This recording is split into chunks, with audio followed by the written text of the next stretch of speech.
Bismillah, Ustadz, bolehkah mengadakan kajian ilmu di selain masjid, seperti di hotel dengan konsep teatrikal? Sehingga untuk mengikutinya kita diharuskan membayar tiket masuk yang tidak murah. Bagaimana pendapat Ustadz? Karena beberapa Ustadz mengingkarinya dengan keras. Bismillahirrahmanirrahim. Alhamdulillahi wassalatu wassalamu ala nabiyina Muhammad amma ba'd. Hukum asal mengajarkan ilmu dimanapun dan kapanpun, dan itulah yang disebutkan dalam riwayat-riwayat hadis Nabi sallallahu alaihi wasallam. Terkadang beliau mengajari sahabatnya di masjid, terkadang ada sahabatnya yang datang bertanya di jalan, terkadang di suatu tempat. Demikianlah ilmu ini disebarkan dimanapun dan kapanpun, selama bukan pada tempat-tempat yang akan menghilangkan muru'ah, yang akan menghilangkan kesopanan dan kehormatan seorang muslim. Ini poin yang pertama. Poin yang kedua berkaitan tentang tampil atau berdakwah di sebuah tempat teatrikal misalnya, dengan settingan lampu, settingan lighting agar terlihat lebih fokus dan seterusnya. Maka pada bab seperti ini, babnya adalah babul wasail. Pada perkara seperti ini adalah hukumnya hukum sarana, dan disebutkan para ulama seperti yang dinukil Syekh Abdurrahman bin Nasir As-Sa'idi rahimahullah. Kata beliau, wasailul umuri kal maqasidi wahkum bihadzal hukmi lizzawaidi. Bahwasanya wasilah itu tidak memiliki hukum pada zat dan bendanya, namun hukumnya mengikuti tujuan dari digunakannya wasilah, sarana atau media tersebut. Maka penggunaan panggung atau penggunaan hotel untuk mengadakan kajian ta'lim, selama bisa dijaga hal-hal yang tidak menyelisih syariat, maka hukum asalnya sah-sah saja. Seperti menjaga jarak antara peserta ikhwan dan akhwat agar tidak terjadi ikhtilat, dari sisi ruang masuknya, pintu masuknya dijaga. Maka selama hal-hal seperti ini bisa dikondisikan, maka hukum asalnya sah-sah saja. Adapun sebagian mengingkari dikarenakan adanya settingan lampu dan seterusnya, atau penggunaan wasilah-wasilah yang lain, maka wasilah-wasilah seperti ini kita sudah sebutkan tadi, tidak ada hukum pada zatnya, tapi hukumnya pada tujuan digunakannya. Kalau seandainya kita mengingkari ustadz atau syekh yang tampil dengan settingan seperti ini, maka sungguh kita akan mengingkari yang lebih besar dari itu, yang jelas-jelas ada nas yang seakan-akan mengisyaratkan akan tidak bolehnya hal tersebut, yaitu tampil di video misalnya, tampil di YouTube, tampil di media sosial.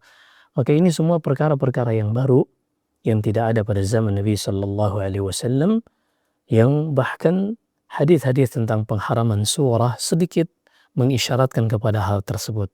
Namun dalam tahqiq, setelah diteliti secara seksama dan secara detail, tentunya gambar atau video fotografi ini tidak untuk menandingi ciptaan Allah Subhanahu wa Ta'ala, karena hakikatnya itu seperti cermin. Yang tampil adalah makhluk ciptaan Allah, tidak ada untuk menandingi sama sekali ciptaan Allah dengan adanya gambar fotografi, video kajian, video ta'lim atau yang semisalnya. Maka tidak adil ketika kita mengkritik atau mengingkari ustadz yang tampil di panggung teatrikal misalnya dengan settingan lampu untuk mengajarkan agama, mengajarkan tauhid, mengajarkan kisah para nabi dalam bertawakal misalnya. Maka tidak adil ketika kita mengingkari ustadz yang menjalani atau melakukan dakwanya dengan menggunakan wasilah atau sarana yang mubah ini, tapi kita tidak mengingkari ustadz yang tampil di YouTube, menggunakan video dalam dakwahnya, karena ini juga wasilah yang dahulu tidak ada. Maka kita tidak bisa mengatakan dengan perasaan. Hal-hal seperti ini tidak boleh kita mengikuti perasaan atau emosi semata. Tapi hendaknya kita kembalikan kepada hukum asal wasilah seperti yang disebutkan oleh para ulama. Hukum wasilah itu tidak ada pada zatnya namun mengikuti tujuannya. Al-wasail ala hukmil maqasid. Dan juga kita sudah sebutkan yang dinukil Syekh As-Sa'di rahimahullah. Jika kita ketahui hal ini, maka hukum asalnya sah-sah saja untuk kajian di hotel atau membuat sebuah acara di hotel dengan menggunakan panggung yang disetting lightingnya dan seterusnya. Ini sah-sah saja. Atau misalnya mengkhususkan sebagian orang untuk hadir, tidak sebagian yang lain. Ini hukum asalnya semua sah-sah saja. Disebutkan Al-Bukhari rahimahullah dalam Kitabul Ilm, bab man khassa bil ilmi qauman duna qaum. Bab ketika seorang guru mengkhususkan ilmu, ia hanya sampaikan kepada sebagian dan ia tidak sampaikan kepada sebagian yang lainnya. Kemudian Al-Bukhari membawakan hadis Mu'adz bin Jabal radhiyallahu ta'ala. Fasyahid, hal-hal seperti ini hukum asalnya mubah selama bisa menjaga hal-hal yang tidak bertentangan dengan syariat Allah Subhanahu wa taala. Adapun mengadakan kajian atau ta'lim seperti yang disebutkan tadi di hotel dengan tiket berbayar, bagaimana dengan hal seperti itu? Ini sejak zaman dahulu ada khilaf di kalangan para ulama tentang mengajarkan Al-Quran atau mengajarkan hadis, menyampaikan hadis dan mengambil upah. Mengambil upah dari hal tersebut. Sebagaimana yang dinukilkan atau disebutkan oleh Imam Al-Iraqi rahimahullah dalam alfiyahnya, kata beliau, وَمَنْ رَوَى بِأُجْرَةٍ لَمْ يَقْبَلِ إِسْحَاقُ وَالرَّزِي وَابْنُ حَنْبَلِ وهو شبيه أجرة القرآن يخرم من مروءة الإنسان لكن أبو نعيم الفضل أخذ وغيره ترخصا فإن نبذ شغلا به الكسب أجس إرفاقا أفتى به الشيخ أبو إسحاق.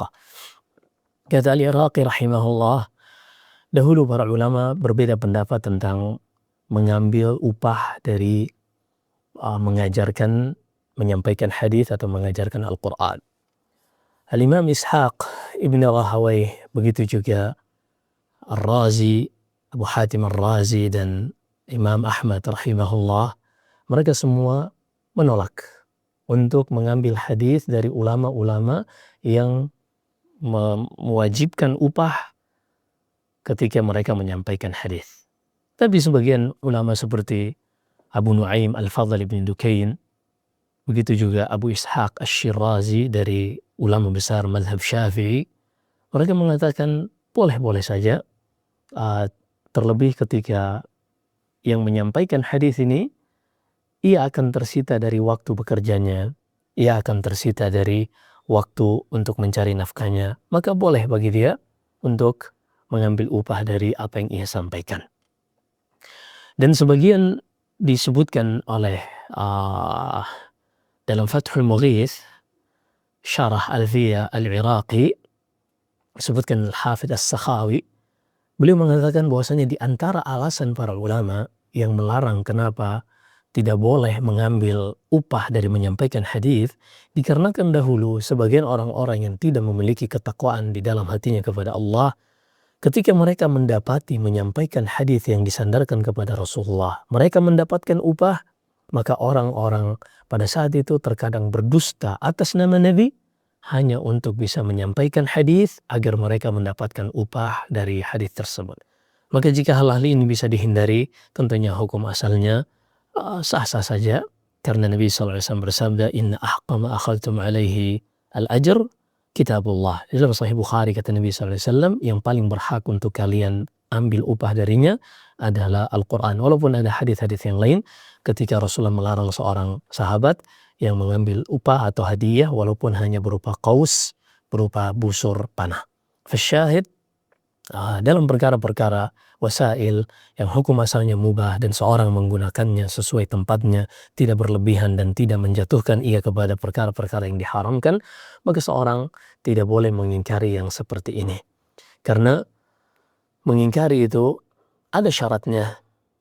la budda an yakuna al-amrul munkar min janibain. Harus perkara yang diingkari ini benar-benar munkar dari orang yang mengingkarinya dan orang yang diingkari. Ketika ada khilaf, la inkara fi masailul ijtihad. Tidak boleh ada pengingkaran dalam perkara-perkara ijtihad. Maka hal-hal seperti ini seharusnya kita mungkin ketika melihat dakwah, apalagi di ibu kota negeri kita yang sangat heterogen masyarakatnya, ketika kita melihat ada ustadz yang tampil pada suatu perkara yang mungkin kita tidak bisa di bidang tersebut, seyogianya kita berterima kasih kepada ustadz tersebut karena ia telah menggugurkan tanggung jawab kita. Karena kalau seandainya kita ingin memaksakan hal seperti itu, banyak hal-hal yang perlu kita ingkari dari banyak ustadz kita, seperti membuat akun ofisial dalam platform-platform media sosial misalnya. Maka ini adalah perkara-perkara yang menyelisihi al-muru'ah di zaman dahulu, menyelisihi ketakwaan di zaman dahulu. Berkata para ulama dahulu, la Ibrahim ibn Adham dan selainnya, ma sadaqallahu abdun fa ahabba syuhrah. Mustahil seorang itu bisa benar-benar merealisasikan ketakwaannya kepada Allah kalau dia masih menyukai untuk menjadi terkenal. Dan tentunya seorang membuat akun ofisial dan seterusnya, mau tidak mau pasti akan ada tuduhan untuk menjadi terkenal dan seterusnya. Hanya saja tentunya hal seperti ini kembali kepada hati seseorang, dan kita di dalam hukum dunia ini tidak boleh menghukumi hati. Yang kita hukumi hanyalah perkara zahir, sebagaimana Allah berfirman, yauma tublis sarair, di hari kiamatlah baru rahasia-rahasia itu dibongkar semuanya. Maka pada hal-hal seperti ini jangan terlalu terburu-buru untuk menghakimi saudara kita, apalagi berkaitan hati, tapi mungkin sebaliknya kita berterima kasih ketika ada ustadz, ada dai yang ia tampil untuk bisa menyampaikan dakwah tauhid ini, dakwah sunnah ini kepada mungkin sebagian kalangan di negeri kita ini yang mereka tidak bisa tersentuh kecuali dengan cara-cara seperti itu. Hanya saja tentunya kritik dan nasihat dari dai-dai yang lain, hendaknya ustadz yang mungkin masuk ke dalam perkara-perkara yang wasilah tadi, hendaknya dia bersyukur karena ada yang menasehatinya, ada yang mengingatkannya, agar ia tidak terlalu bergampang-gampangan, bermudah-mudahan di dalam perkara wasail ini. Maka ini adalah indahnya kita hidup dalam lingkup manhaj salaf, saling menasehati, saling mengingkari pada perkara-perkara yang perlu diingkari, tidaklah karena persahabatan kita, tidaklah karena kita berada dalam satu dakwah yang sama, kemudian kita mudahana, saling basa-basi, yang satu terjatuh ke dalam kemungkaran terus tidak diingkari. Tidak demikian. Di dalam manhaj salaf walillahil hamd kita diajarkan al-munkar, munkar, yang namanya kemungkaran harus dijelaskan, harus dibantah, harus diluruskan, namun tetap dengan menjaga kehormatan saudara kita, karena tidak semua orang yang melakukan kemungkaran itu maka ia langsung terjatuh ke dalam dosa jika masih terdapat penghalang-penghalangnya. Fasyahid, ikhwani wa akhwati hafizakumullahu jami'an, dalam perkara-perkara nawazil, perkara-perkara kontemporer, tentunya kita harus at-ta'anni wa tu'ada, tidak boleh terburu-buru, karena yang namanya buru-buru datangnya dari syaitan, apalagi ketika kita hidup satu zaman kalamul aqran, ini sangat berpotensi untuk terjadi. Maka hendaknya ketika kita melihat hal seperti ini, kita tidak terburu-buru dan kita lebih melihat kepada kaidah-kaidah yang sudah digariskan oleh para ulama.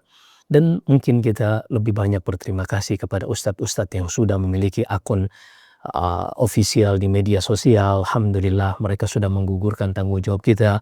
Hatta ustadz yang tampil di media-media atau mungkin di hotel dengan panggung teatrikal misalnya, mungkin kita berterima kasih dan kita bantu kuatkan dia, kita bantu nasihatkan dia apa-apa yang perlu diperhatikan lagi.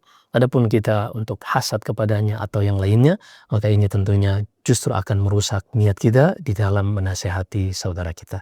Demikian, wallahu a'lam.